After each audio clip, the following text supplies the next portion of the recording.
ओम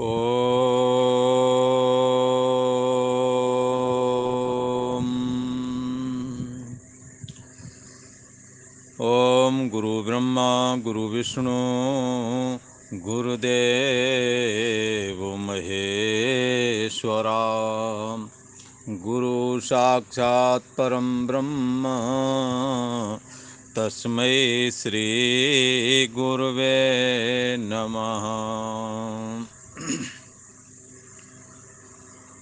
योगेश्वर श्री कृष्ण भगवान की जय। ऐं सरस्वत्यै नमः।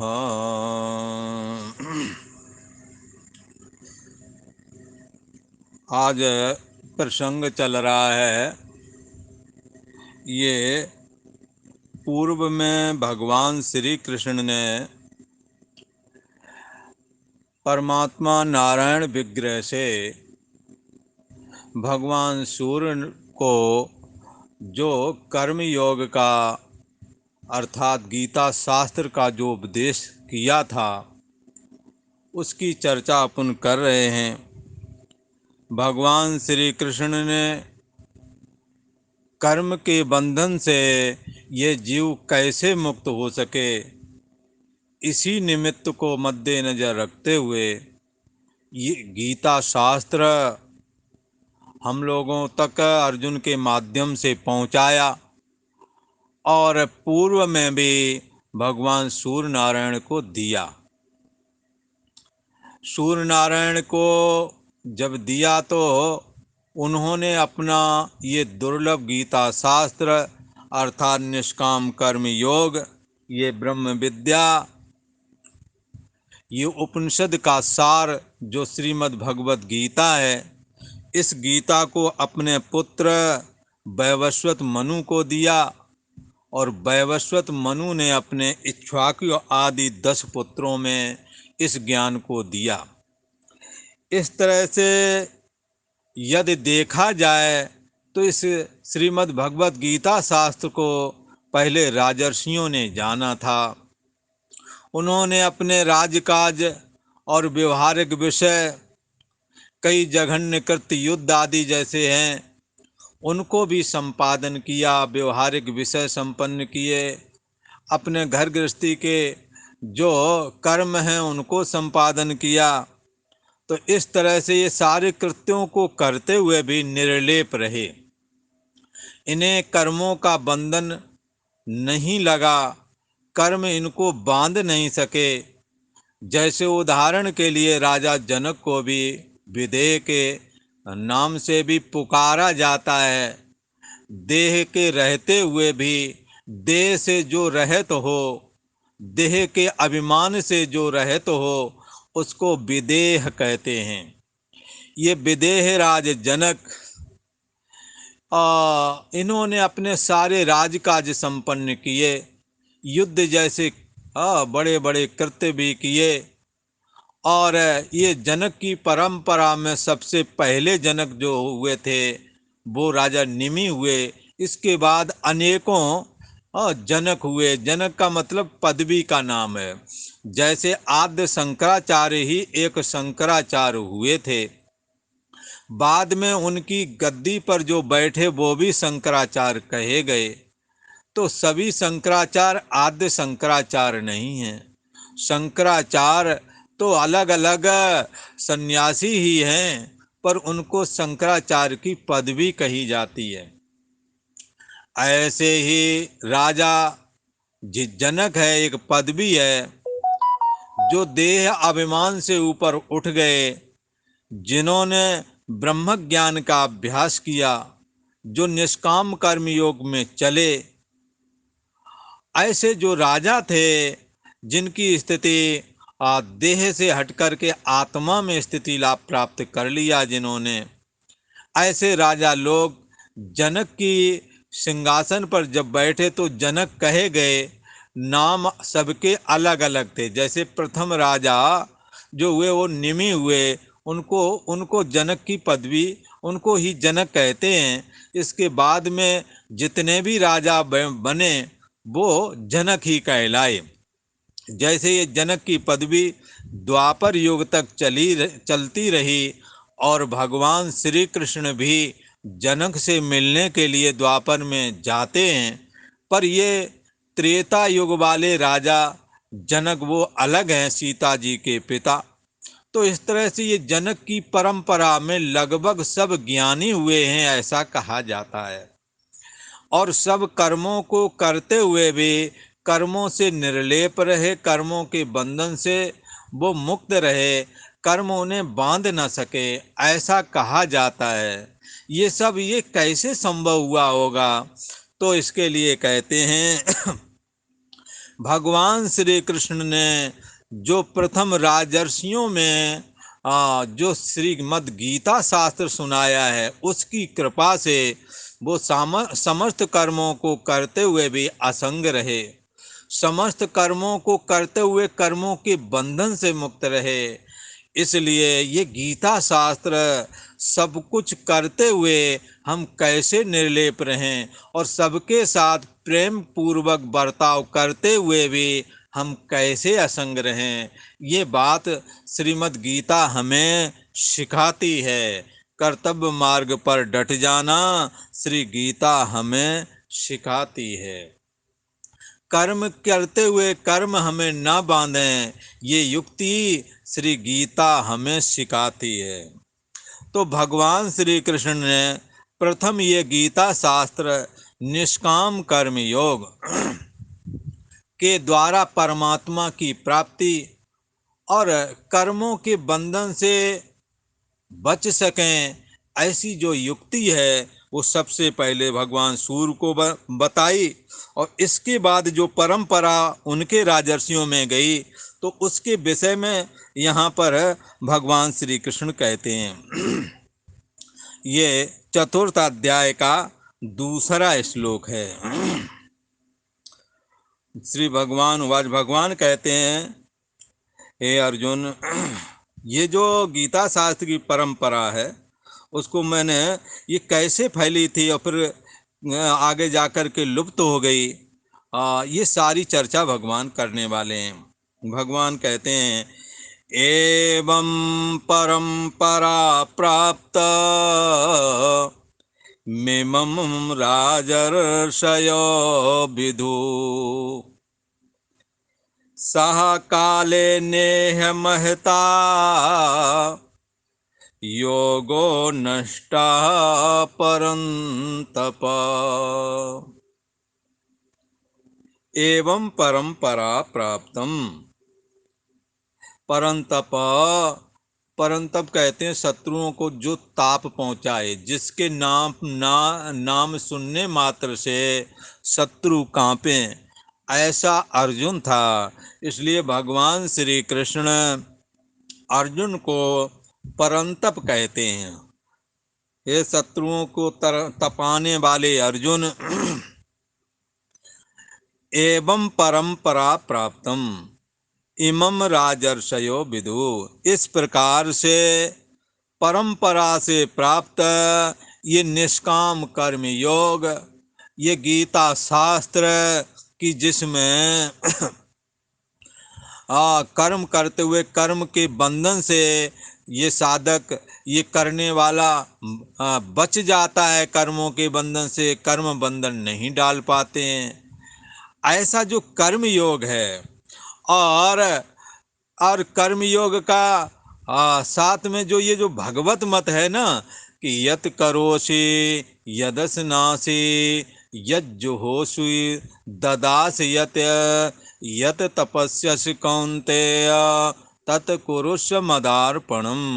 मदार्पणम, तुम जो भी करते हो, यत करोषि यदस्ना, जो खाते हो, यद जो हवन करते हो, यद तपस्या, जो तपस्या करते हो, जो कुछ भी करते हो, तद कुरुष्व मदर्पणम, वो सब मेरे को अर्पण कर दो।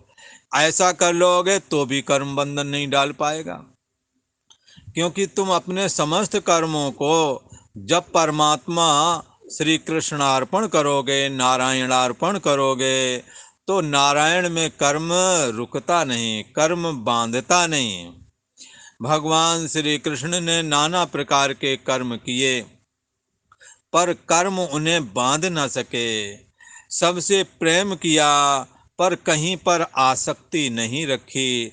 लिहाजा बहुत सारे उनके प्रेमी भक्तों ने उन्हें ऐसा जाना था, ये तो हमारे हो गए, हमारे से बंध गए, पर बंधुओं उनका ये गरूर टूट गया। गोपियों में ये बात उनके मन में आई थी एक बार कि भगवान श्री कृष्ण तो हमारे अधीन हैं, पर उन्होंने ये बात वहाँ ही दिखा दी कि मैं किसी के अधीन कभी नहीं होता। प्रेम से हम तुम्हारे अधीन होते तो हैं, पर आसक्ति पूर्वक नहीं होते, उनकी कहीं आसक्ति नहीं रहती। भगवान श्री कृष्ण ने नाना प्रकार के लीला चरित्र किए और बंधे कहीं नहीं। प्रेम का प्रेमालाप जो किया है उन्होंने, उसको यदि देखेंगे तो ऐसा लगेगा कि ऐसा आदमी कभी भी आसक्ति रहित नहीं हो सकता, असंग नहीं हो सकता। पर बंधुओं ऐसी बात नहीं, भगवान श्री कृष्ण असंग भी हैं और आसक्ति रहित भी हैं। भगवान श्री कृष्ण सबके साथ क्रीड़ा विलास करते हैं, पर किसी से जुड़े नहीं हैं, बस भक्तों का दिल रखने के लिए ही क्रीड़ा विलास कर रहे हैं। आसक्ति कहीं नहीं है, और सभी को लगता है ये हमारे हैं, पर वो किसी का साथ नहीं करते। इसीलिए ब्रजमंडल को जब छोड़ा तो बंधुओं, धर्म के कार्य करते हुए यद्यपि उन्हें समय नहीं मिला, फिर भी उनकी असंगता तो देखो, वो दोबारा उन लोगों के बीच में नहीं पहुंच सके जिन्हों को ये लगता था कि भगवान श्री कृष्ण हमारे हैं और ये हमारे को छोड़ करके कहीं जा ही नहीं सकते। यद्यपि भगवान के मन में भी बड़ा ही स्नेह था, परंतु असंगता भगवान श्री कृष्ण का स्वाभाविक गुण है, कोई बनावटी नहीं है। यद्यपि उन्होंने अपने मित्र उद्धव से ये बात कही थी कि उद्धव मोय ब्रज बिसरत नहीं, हंस सुता की सुंदर कगरी और कुंजन की छाई, ग्वाल वाल मिल करत कुलाहल गह गह बाही, बै सुरभि बै बच्छदोनी खरक दुहावन जाई। उद्धव से कहा कि हे उद्धव जी, मेरे को जो मथुरा वृंदावन में गोकुल ब्रजमंडल आदि में ब्रजमंडल में जो हम रहे, जो हमने गोपियों के साथ क्रीड़ा विलास किया, जो उन्होंने प्रेम पाया है, वो हमारे से भुलाया नहीं जा रहा है। हमें वो यमुना जी की सुंदर किनारे जहाँ पर पेड़ खड़े रहते थे, वो किनारे जहाँ बैठ कर के मैं क्रीड़ा करता था, ग्वाल वालों के साथ रहता था, और दिन भर सारा समय गायों के चराने और गोपाल लोग थे उनके साथ क्रीड़ा विलास में ही सारा दिन निकल जाता था। प्रेम से उन्होंने मुझे अपने अधीन कर रखा था, मेरे इसको वो भूला नहीं जाता, मैं भुला नहीं पा रहा हूँ।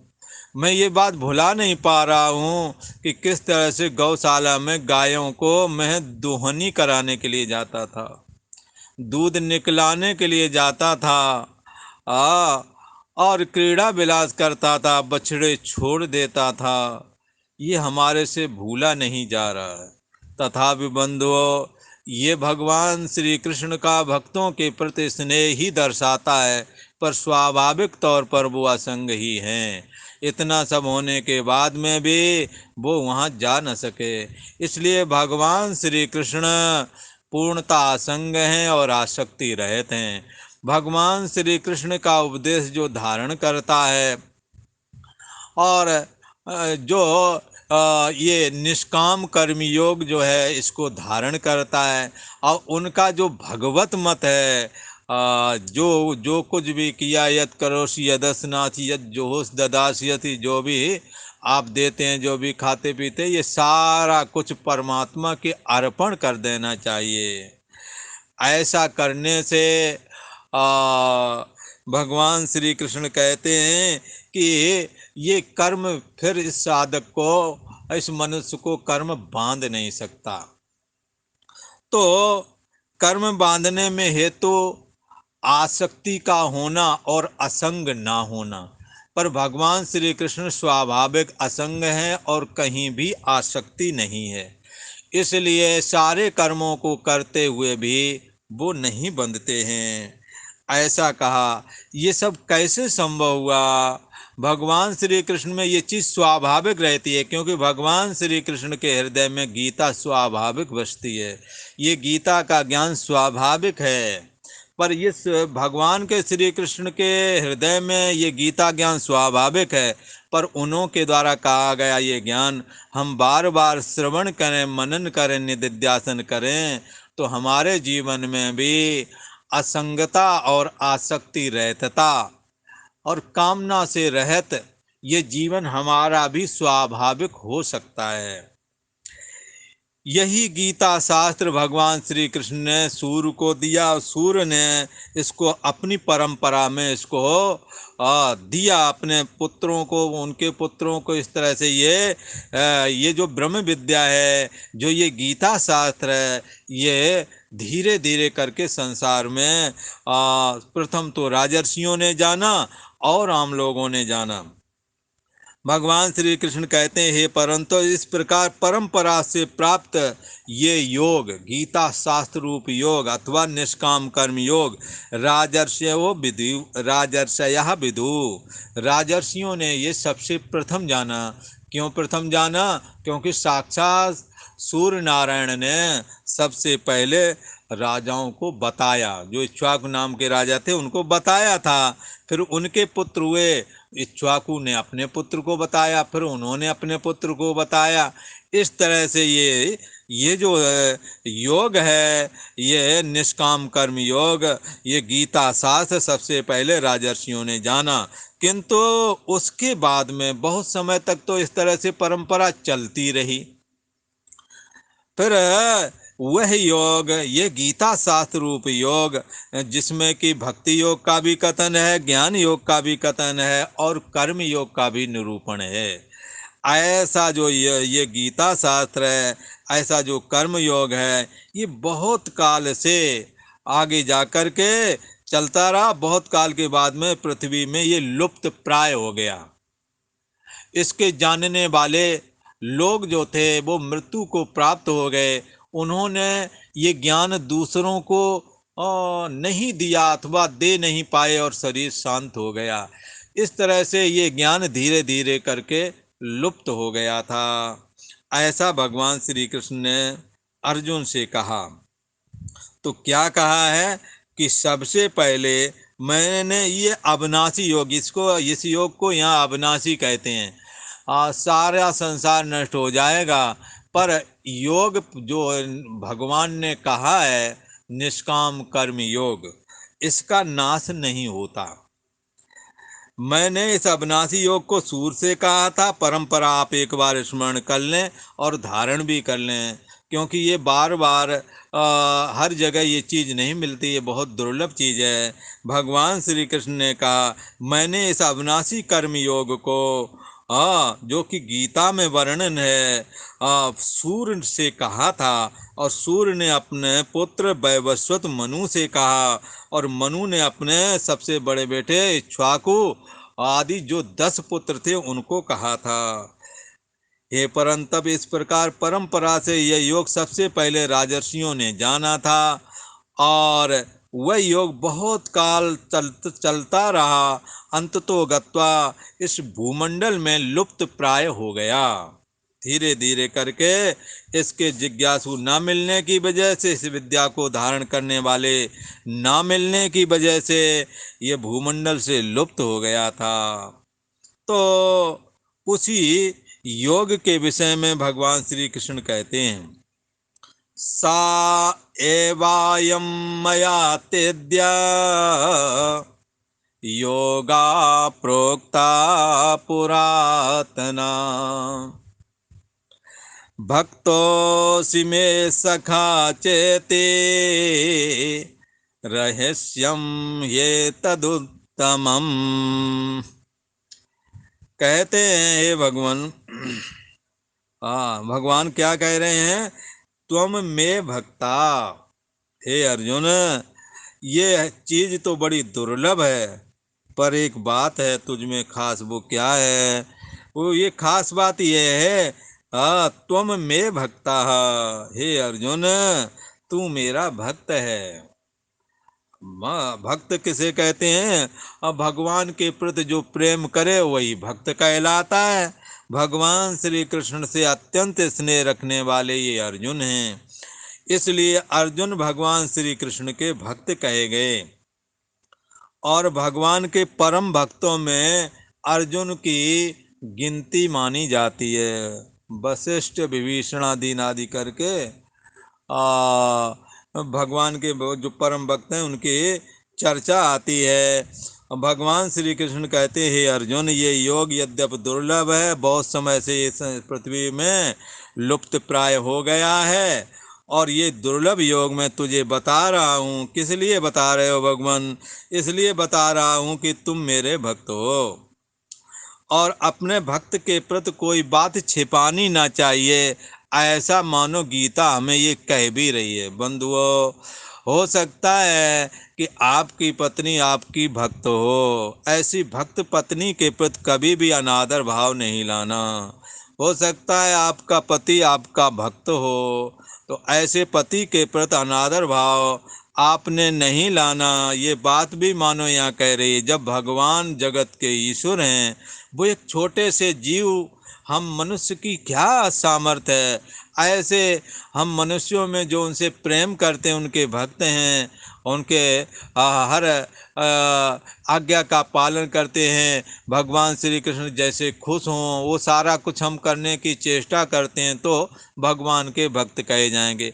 ऐसे भगवान के जो भक्त हैं उनका भगवान बड़ा ख्याल रखते हैं, और गुण से गुण बात भी बता देते हैं, और जो कामना हो उस कामना की पूर्ति भी कर देते हैं। तो भगवान जब भक्त के साथ ऐसा कर सकते हैं, तो आप क्यों नहीं कर सकते? आपको चाहिए, जो आपसे जुड़े हुए हैं, आपके भक्त हैं, उन्हों से आप कल्याणकारी बातों को अवश्य बताएं। ये मानो ये गीता शास्त्र कह रही है। भगवान श्री कृष्ण कहते हैं, ये दुर्लभ ब्रह्म ज्ञान, ये दुर्लभ जो कर्म योग है, मैं बताने जा रहा हूँ। ये बड़े रहस्य की बात है, पर मैं ये रहस्य की बात सभी को नहीं बताता हूँ, तुम्हें इसलिए बता रहा हूँ, तुम में भक्ता। हे अर्जुन, तू मेरा भक्त है। चा सखा असी, और प्रिय सखा भी है। इति एव, और सखा एक तो भक्त हैं, और दूसरे मित्रता का भी नाता है। भगवान श्री कृष्ण के अर्जुन मित्र भी हैं, भक्त भी हैं। देखो तो सही, भगवान श्री कृष्ण को अर्जुन ने कैसे बांध लिया। मित्रता का भाव भी रखते हैं, साथ में भगवान भी हैं, इसलिए वो भक्त हैं। भगवान श्री कृष्ण भक्त हैं, भगवान श्री कृष्ण तो अर्जुन के लिए भगवान हैं, और भगवान से जो प्रेम करे वो भगवान का भक्त। तो भक्त भी हैं और प्रिय सखा हैं। और अर्जुन के इस भाव को भगवान श्री कृष्ण पहचानते हैं, इसलिए कहते भी हैं कि अर्जुन, तुम मेरे भक्त हो, चा सकासी, और प्रिय सखा हो। इति सा एव अयम पुरातना योगा, इसलिए वो जो पुरातन योग है जिसको मैंने सूर्य नारायण को दिया था, अयम पुरातना योगा, वही पुरातन योग अद्य मया ते प्रोक्ता, आज मैं तुझको कहूँगा। आज मैंने तुझसे ये बात प्रोक्ता मानो कहा है। जो कौन से तीसरे अध्याय में निष्काम कर्म योग निकल गया ना, और दूसरे अध्याय में सांख्य योग भी निकल गया, और पहले अध्याय में विषाद योग भी निकल गया। भगवान श्री कृष्ण को सर्वस्व मानने वाले अर्जुन, किसी के सामने रोने की चर्चा आज तक नहीं आई कहीं, पर भगवान श्री कृष्ण के सम्मुख अर्जुन रोए। ईश्वर के सामने रोना भी योग हो जाता है। विषाद का मतलब दुख करना। ईश्वर के सामने दुखी होना तुम्हारा विषाद योग हो जाएगा। भगवान श्री कृष्ण ने दूसरे अध्याय में सांख्य योग और तीसरे अध्याय में कर्म योग अर्थात गीता शास्त्र का ये महान ज्ञान जो पहले सूर्य से कहा गया था, वही आज भगवान ने ऐसा विचारा ये हमारा भक्त है, सखा है, इसलिए भगवान ने आज इसको पुरातन योग जो सूर्य को दिया था वही बता दिया। भगवान श्री कृष्ण कहते हैं, हे अर्जुन, आज मैंने तुझको वो दुर्लभ ज्ञान, वो निष्काम कर्म योग मैंने तुझे दिया, तुझसे कहा। ही एतद उत्तमम रहस्यम, ये बड़ा ही उत्तम रहस्य है कि सारे कर्म करो, कर्म ना बांधे। ये बड़ा ही रहस्य की बात है। सबसे दिल से दिल मिलाए रहो, किसी से जुड़ो नहीं। तो किसी ने कहा इसी ये कठोरता ना होवेगा। अरे भाई, कठोरता नहीं होवेगी, ये मृत्यु लोक है, यहाँ कोई किसी के साथ न जन्मा है न कोई मरता है। इसलिए सबके साथ दिल से दिल मिलाकर के चलो और इस रहस्य से भी वाकिफ रहो। यहाँ कोई किसी का नहीं, यहाँ सब अकेले हैं। अकेला आता है यह जीव और अकेला ही चला जाता है। इस रहस्य को कभी भूलना ना चाहिए। भगवान श्री कृष्ण इस रहस्य को कभी भी नहीं भूलते, इसलिए वो सबसे जुड़े रहते पर असंग रहते हैं। सारे काम करते हैं पर आसक्ति नहीं करते हैं, और संपूर्ण कामनाएं लोगों की पूर्ति करते हैं पर किसी अपने अंदर कोई कामना फुरने नहीं देते। दूसरों की इच्छा रखने के लिए ही वो विवाह करते हैं। धर्म की रक्षा के निमित्त ही वो युद्ध आदि कार्य में प्रवृत्त होते हैं। इन्हों की अपनी कोई निजी इच्छा नहीं है, ये पूर्ण काम कहे गए हैं। भगवान श्री कृष्ण के लिए कहा गया है कि परम स्वतंत्र न सिर पर कोई। ये स्वतंत्र हैं, सिर पर भी इनका किसी का मतलब कोई आदेश नहीं किसी का, और इनके मन में जो आता वो करते हैं। बोले मन में इनके क्या आता होगा? बोले इनके मन में यही आता है कि भक्तों का कल्याण कैसे हो, हमारे इन प्रिय भक्तों का कल्याण कैसे हो, धर्म की स्थापना कैसे हो, इन दुष्ट राजाओं का विनाश मैं कैसे करूं, साधु पुरुषों की रक्षा मैं कैसे करूं। इनके दिमाग में बस इतना ही रहता है। भगवान श्री कृष्ण के लिए तो ऐसा भी कहते हैं, जब भगवान श्री कृष्ण ने प्रवास क्षेत्र में अपने समस्त वंश का वंश को जब नष्ट कर दिया अपनी माया के द्वारा, आपस में लड़के जब वो मर गए, जब अंत समय में स्वधाम गमन करने वाले थे, तो उन्होंने अपने परम प्रिय भक्त विदुर जी का स्मरण किया था। इसलिए भगवान के अंदर उस समय जो 16,108 पत्नियां थीं, उनके विषय में भी जरा भी ख्याल नहीं था। न अपने पुत्रों का मरने का कोई गम था। उन्होंने एक बार महाभारत के युद्ध में हुए संहार का स्मरण किया, और फिर स्मरण करते करते उन्होंने अपने भक्तों का स्मरण किया, और विदुर आदि और भी जो भक्त थे, विदुर का खास करके नाम आता है, उन्हों का स्मरण किया। तो भगवान भक्त की याद करते हैं। बंधुओं, हम भगवान का स्मरण प्रेम पूर्वक करें, भगवान हमारी याद जरूर करेंगे। इसलिए एक जगह तो किसी भक्त ने कहा है कि राम राम जपते रहो जब तक घट में प्राण, कबहू तो दीन दयाल के भनक पड़ेगी कान। आप इस नाम के माध्यम से परमात्मा का स्मरण स्वयं करें और करवाएं, इसी कार्य में लगे रहें। इसलिए एक जगह तो कहा, गाइए राम सुमिरिय राम, संतत जपिए राम गुण ग्राम। गाना यदि गाना है तो भगवान श्री कृष्ण का, राम का, परमात्मा नारायण का, सदाशिव का, इन्हीं के गाने गाना है।